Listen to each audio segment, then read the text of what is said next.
Sooner Scoop HD.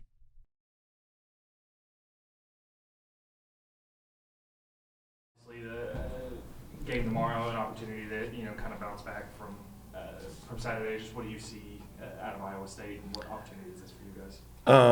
Iowa State's really good. They play so hard defensively. They're top 15 in the country. They try to speed you up.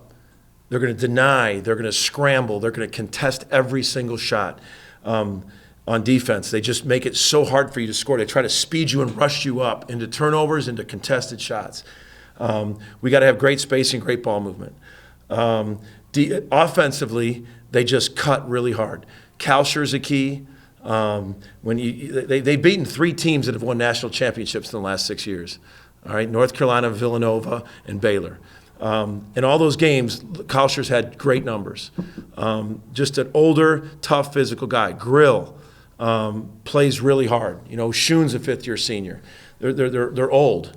Holmes, Kalsher, Grill, Schoon. So I heard on this, they had like 3 guys that are over 24, and they play that kind of veteran style. They play really, really hard. So they cut.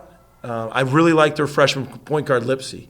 I thought he was outstanding against Baylor. Thought he dictated a lot in that game. So I see a team that just picked up from last year. It's the same style. Unbelievably hard playing team at both ends. All right, just a quick follow-up. I wanted to ask you about Los. You mentioned after the game on Saturday you thought he was at his best when he was being aggressive.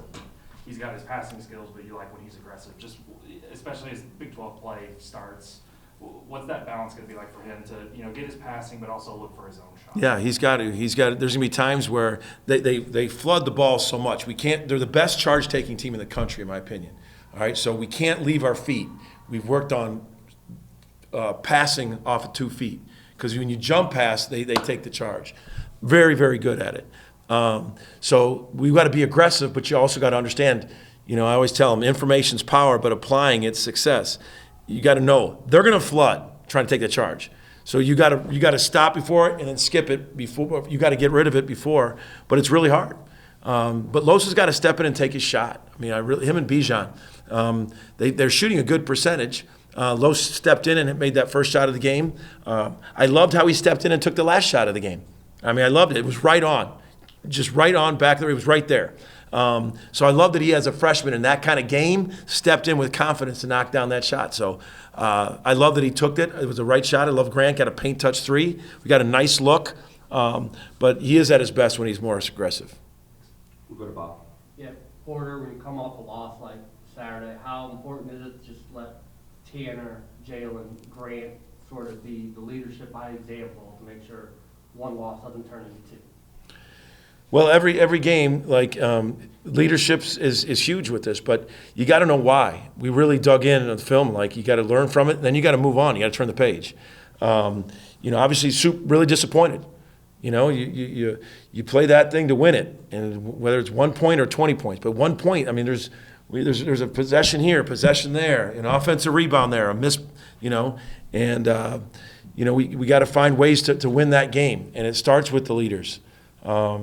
But like I said, I think after the game, and I told to our guys, I should say, it's insane. Everybody, you saw that stat about the top 10 schedules or the Big 12. So with that said, you've got to be one at a time. You can't get too high. You can't get too low. You got to put them in the bank. You got to come back, and you got 2-3 days to prep, whatever it is, for the next one. And it's just like nothing in college basketball, to where all 10 teams have the 10 hardest schedules because all 10 teams are in the top 45. It's just crazy. So no time to hang your head. You can be pissed, which we are. Learn from it, know the why, and apply it, and let's go get the next one. We got to get the next one. We'll go to Justin next. Hey, Porter, it seems like Jake has really settled in as a stretch big and a leader on this team. Just what to you has been the biggest difference from when he joined the team before the start of last season, trying to carve out his role in the new system? Consistency. Jake is probably up there with one of the most. Every single day of practice he brings it. Every day he communicates. Every day he's putting in his time on a shot. It's just he's an everyday guy, and that's the difference between a lot of guys in this generation, man. it's every day. Some guys go out fired, I'm going to do it, and they do it. It's like a New Year's resolution. They're in the gym the people at my age are in the gym for a little bit, and they taper off. Jacob's been every single day. Every day he's on his prep. He's on his getting his shots up. He's on his nutrition, and success is paying off for him because he is every day. So the word I think about Jacob is it's been consistent for him. Go to Eli next. As it relates to the schedule, as you mentioned, the gauntlet that's here, and there's guys who've spent a year in the Big 12, and two of your most important, Grant and Milos, now have not. How much is getting that message across to them important to what you guys do now? Grant's been through a lot, so he's played 4 years, so and he's played against a lot of high-level players, so it is the younger guys. Los, it's every day. It's not only Los, but it's just freshmen in general in the country. It's always a point in the season, and we're early on in the season. We're just starting conference, but I really like with where Los is at with it. I mean, the thing I like about Los does not shy away from competition or shy away from older guys. I mean, he's got a confidence about himself, and I want to keep pouring into that confidence. But for everybody, the physicality of what you go through in this league, it's like so physical. Like you watch, Iowa State is so incredibly physical. And it's like every play. You better be strong trying to get your cuts. You better be strong trying to get open. You better be strong in the post. They're coming down on you. They just swarm you. So for everybody, you've got to have a physical mentality every single night in this league. You gave me the lead in with Loz's confidence. I wanted to ask you about the other players like him, a freshman who's just come in and been able to slot in the way he has in your career. Who are some of those guys, and what are some of the attributes that they share with Of freshmen that have been able to So at Loyola, I had a handful of freshmen of the year guys. Milton Doyle was an all-freshman league. Cameron Crutwig, who became All-American, was a freshman of the year. I played Lucas Williamson, who ended up being the all-time winner there. He played a lot as a freshman. Last year, Bijan and CJ. So, I'm not afraid to play them. I want to play the guys that are playing the best. It gives you the best chance to win. And, if that's freshmen, great. I understand it's hard for them sometimes to go. It's really hard in the COVID era because there's so many guys that are 24 years old. You're seeing it all the time. And it's hard for an 18, 19-year-old to go to do that. But I'm not afraid to do it because if they're the playing that gives us the best chance to win, I've always played freshmen if they've earned it. Could you talk about the overall matchup in the game? And Tanner, he's so important to you. I mentioned to you after the game, and you talked about him, the physicality, trying to keep him on the floor. But how does he match up inside, and how do the bigs really play in this game? So they're two physical bigs. Ashun he played against St. Bonaventure. And I think they both had a good game. Athletic rim runner.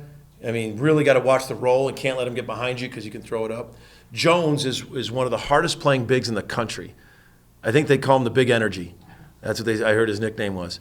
Plays super hard. He has a physical presence. So it's two different ones. You're seeing Ashun's very athletic. You've got to get a body on Ashun. He's got like a 7'6" wingspan. He just goes up and gets rebounds. You've got to really be able to block him out. Jones is such a physical presence. So I think they got a really nice blend in there. But the bottom line is Tanner's got to be smart. We need him to play more than 17 minutes. Played 17 minutes last game. He seemed like he came in. They're going to know they're going to come right out in foul trouble. You got to do your work early. 2 of his fouls he got were doing his work late. He was behind the play, and he jumped out at the last second, and he got a foul. So he's got to do his work early so he can be in great legal defensive position. And he's been outstanding when he does that. Obviously, in this league, we need great play from our bigs. Jalen's probably going to have to cover one of those bigs, I guess. They very rarely play them at the same time. They've been starting 4 guards, but they will, James. They will play Hassan Ward. I haven't seen Ashun and Jones play a lot together, but they will come in with Hassan Ward, the transfer from VCU, and play for them. But their starting lineup is four traditional guards. Kalsher, Grill, Lipsy, and Holmes. Those are 4 traditional guards. But then at times you got to watch. They'll bring in King, who's 6'7", and then it become a little bit different bigs. So we just got to watch the rotations after the starting lineup. We'll go back to Eli. And as it relates to Tanner, and he spoke about the reason he tacked on the weight he did and the muscle he did was for this time of year, for the Big 12. Did you see a difference, and what did you see that was different in game one with him there? He had a really nice post feed that was really strong. He wheeled in an out of bounds play, went down, and he kind of went through two guys and scored it in the first half. He got a physical offensive rebound in the second half. But I just thought he got into foul trouble and never got into the flow overall like we really needed him to.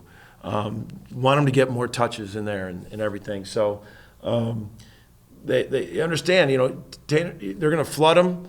But he made some physical plays. The weights definitely helped him. It's a whole early sample size of the Big 12 with just one game. But the bottom line is we need him more than 17 minutes. Sooner Scoop HD.